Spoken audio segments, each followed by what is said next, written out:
What's going on, everybody? Welcome back to another 12-hour review. Today we'll be covering KB's new album, HGA.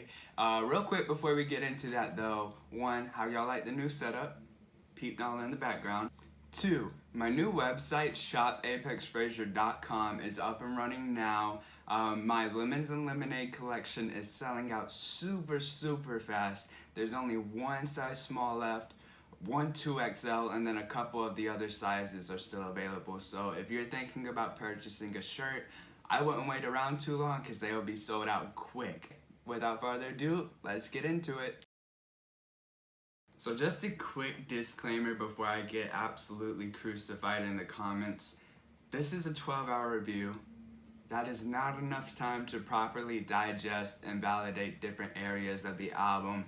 Everything that I might like today can be totally different in 2 weeks or in 2 years. So if I left out a detail that you think is super important, don't come for me. Just gently remind me in the comments and I'll get to it. And maybe I didn't even know about it. Maybe I just forgot to write it down. So if y'all saw my 12-hour review for Restoration, you know that I like to start with an artist summary and go through their discography a little bit. So KB is a rapper from Tampa, Florida. What are you doing? So KB is a rapper from Tampa, Florida, who first started to make some noise when he spearheaded the rap group HGA. One of their demos eventually found its way to Lecrae's desk in 2009. Which led to KB touring with him for the Rehab tour and eventually signing with Reach Records the following year. He put out his first solo mixtape, Who Is KB, in early 2011 and followed that up July of the next year with his first album, Weight and Glory. In 2014, KB began to really craft his own sound with his EP,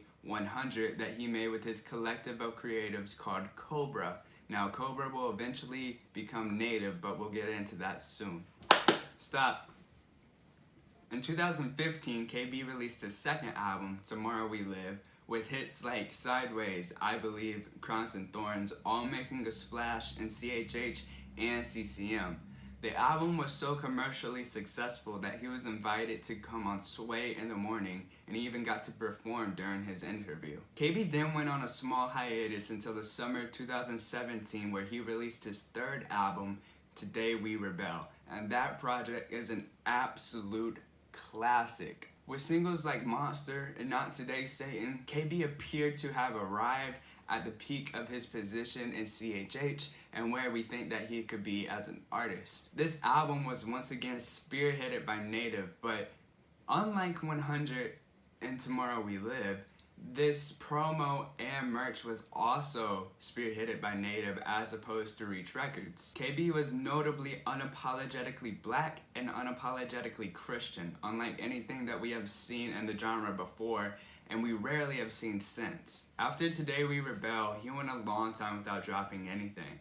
Outside of a few singles here and there, we went over 3 years without hearing from KB. During this time, he left Reach Records, signed with Sony Digital, and now after a long wait, we finally have his fourth album, HGA. On April 17th, KB released the single Armies, which is one of my favorite songs of the year. Shortly after this was when he announced his departure from Reach Records. On July 10th, he dropped the second single, 10K, which is a take on 10,000 Reasons, but he still didn't officially announce an album, although he did say that one was on its way. Then after announcing HGA, he released his third single, Little Boy, and that was the final thing to drop on August 28th. And then less than a month later, we finally got the album that we've been waiting 3 years for. Now, each single had an accompanying video, which I really liked, not just as a rapper, but as a YouTuber and as a creative. Armies had a lyric video, while 10K and Little Boy both had their own respective music videos. The album trailer was also released the same day as the Little Boy video was. Alright, let's get into the track-by-track breakdown. Track number 1 is Let It Rain featuring Bizzle, produced by T. Wyla and Cardec. Now, it's pretty cool to see Cardec because I've been a pretty big fan of him for a while, but I didn't know that him and KB have this kind of relationship where he's on the majority of the songs on this album. Off the top of my head, I think it's all but 1 or maybe 2. Now, this song samples the classic worship song by Michael W. Smith. It was chopped up more and more. It progresses into like a very chopped up sample as the song goes on, which is pretty cool. I love when producers do that, where you start off with just kind of the chorus or the riff that you want to work with and slowly incorporate it into the beat, make it a little bit less distinctive. It's a really dope chorus, bouncy verses from KB, and a solid feature verse by Bizzle, although I will say it felt a little bit out of place, but overall it did work for this album and for this song.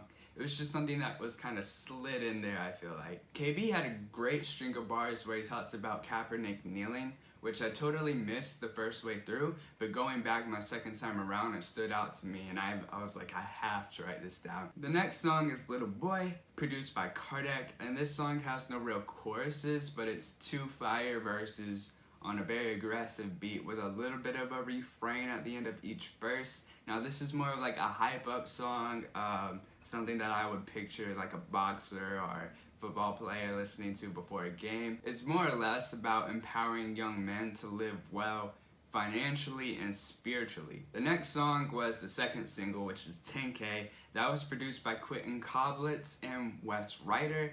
I hope that I'm pronouncing those right. This is a fun, hyped up take on Matt Redman's 10,000 Reasons, which came out a while back. The back half of the verse is a classic KB flow where he's doing the syllable chop so that it sounds like he's spitting super fast, and he is, but that's just a little rap trick. Big Sean uses it a lot. The lyrical content reminded me a lot of old KB, but the flow and the riff was a lot like something that you'd hear on Tomorrow We Live, although the production and the engineering very much sounded better than his previous work.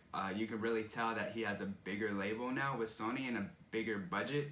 The engineering on this whole project, particularly this song, is really good. Next we have one of my favorites. This is Life, produced by Cardec, Wes Ryder, and Quentin Coblitz. This song takes its post-hook from one of my favorite worship songs, So Will I, by Hillsong United.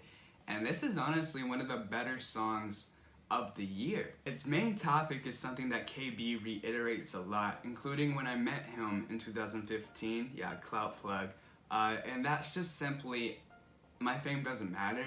I want to use my platform to promote the kingdom of heaven in Jesus. And that's something that's so admirable and missing in the genre of CHH, in my opinion. That's Christianity. And we don't have to get into that, but that's the gospel. That's all it is. I think that the original song was included just the perfect amount, and KB was also the perfect artist to do some sort of remix of So Will I.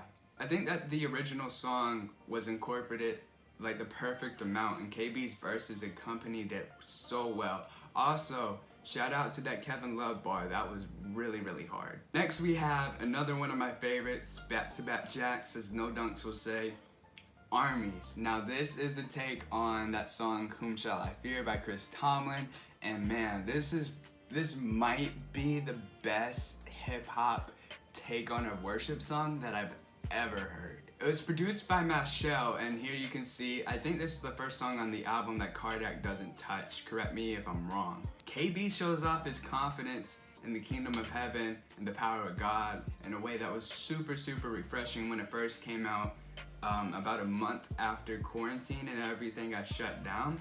And even now, after yesterday with the news of Breonna Taylor, or was that 2 days ago, and just all the crappy stuff that's happening, this song is really refreshing. The idea of angel armies is based on 2 Kings 6:15-18, the story of the Syrian army aiming to capture the prophet Elijah.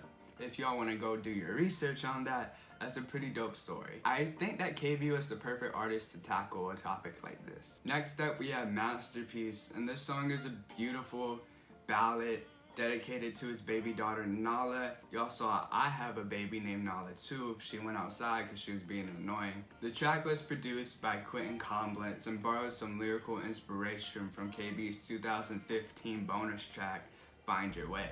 It's centered around not being ashamed of your identity, particularly black skin and black girls. Next we have Libre featuring my guy, Tommy Royale, produced by Cardec. Now this is a Spanish anthem. The hook repeats, Yo soy libre, which is Spanish for I am free. KB's verse is largely centered around being a strong and confident family unit.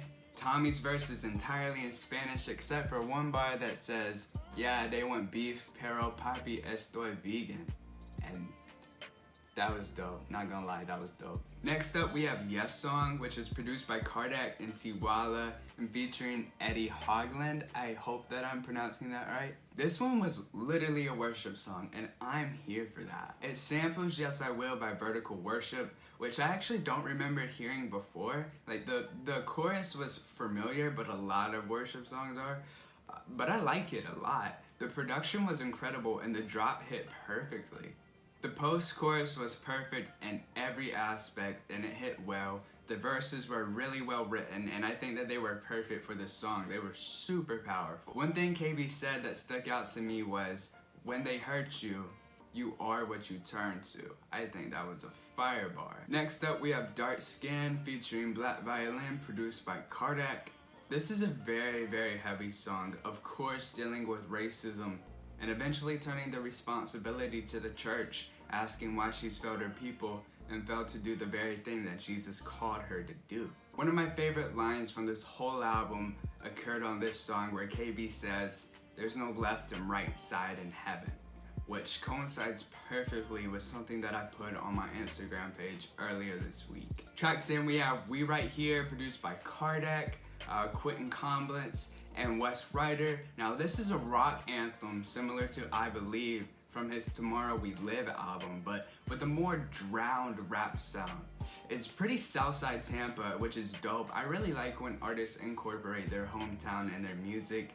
I think that that's a big part of musical identity. Now there's several references to KB's previous work in this song, including the first line literally taking the bar that is in the refrain of his single No Chains. There was also a bar paraphrasing Kendrick Lamar's DNA, where KB says, "Tell me something, oh that's right, you cannot tell me nothing," which is cool for me because that's from one of my favorite albums of all time. Track 11, we have Loyal to the End, featuring Jon Keith, produced by Cardec and DJ Pest. Now, this is a really interesting song. The hook is an exact bite of Jon Keith's song Diamonds, and I'm not sure if I like that. So just to be honest, between the hook and the two verses, I'd really have no idea what this song is about had it not been for the title. Not that the verses are bad, they're just super incohesive based off of the first couple of listens.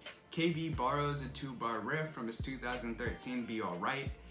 It's not a bad song at all, but between the hook and borrowing bars, I just feel like I've known this song for a while, you feel me? Like, it's not that new.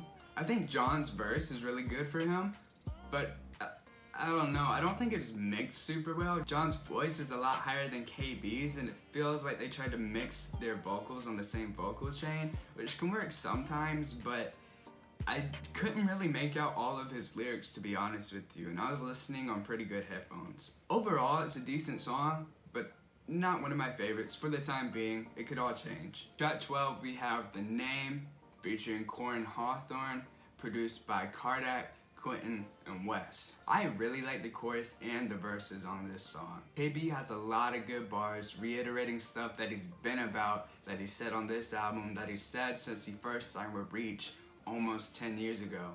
Wow, that was 10 years ago? Once again, he shares the story of how he almost died at 13, saying that everyday sense is nothing but a gift from God. A lot of old KB 100 era references in this song, like that If You Forget My Name bar that is so famous for KB fans. And it's good to come back around. Finally, we have C. Keon. I'm not a Spanish speaker, so please don't kill me for butchering that enunciation. Just please tell me how to say it in the comments below because I don't want to be an ignorant white boy. This song features Masuki and Blanca. Now, this is essentially Yes Song Part 2 with a Spanish chorus, which is actually a really cool idea. Blanca takes a third verse, which is pretty cool. I don't have much to say about this song though because we've already heard the verses and we've already heard the production, although I will say, there's a really nice organ sound on that last chorus on this version. Alright, time for a summary. Overall, I really enjoyed this album. I love the message of doing everything for God and nothing for yourself, and I love the confidence that KB had going into it. I think he was the absolute best artist to make an album like this, and I feel like this is a project that will grow on me more and more every time I listen, just based on the first couple of playthroughs. But for the sake of the 12-hour format, I don't have that luxury, so take what I say right now with a grain of salt. If you hate it, if you love it, you know, let's talk about it, but be gentle, I'm sensitive. But for the sake of the 12-hour format, I don't have that luxury, so take what I say right now with a grain of salt. If you hate it, if you love it, you know, let's talk about it, but be gentle, I'm sensitive. I'm just gonna say, for me, honestly, it wasn't perfect. It was really good, it wasn't perfect. At first, I was going to say that I felt like the production could have been a little bit more diverse, but then listening a second time through, that's just simply not true. The production actually borrowed a lot from a lot of different areas, between the ballad, the Spanish influences, the trap music, the Tampa sound. I think that that part of the album was done super well. However, I think that there were a few places where KB could have brought it a little bit more lyrically. Now, that's coming from a very overly critical lyricist, someone who studies lyrics like mad, and I understand that KB is one of the best, if not the best lyricist in the game.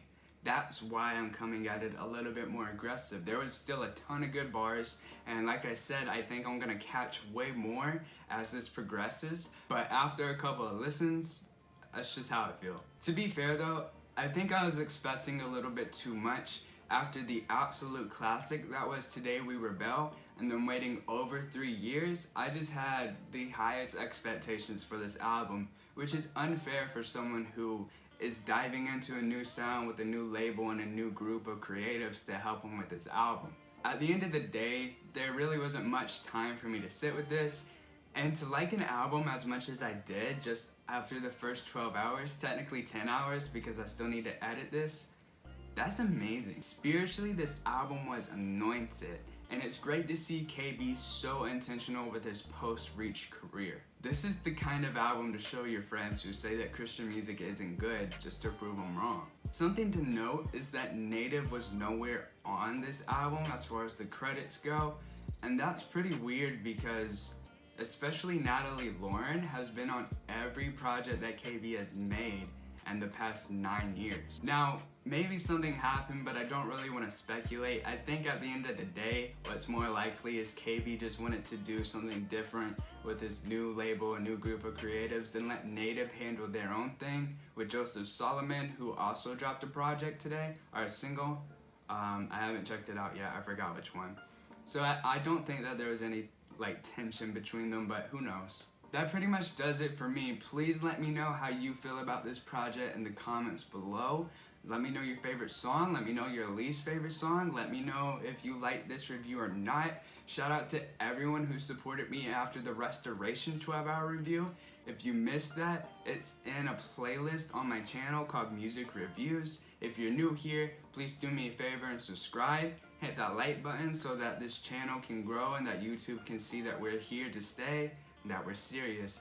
Also, turn on the notification bell. I always forget to say that, but luckily I remembered. Alright, thank you guys so much for watching. Peace.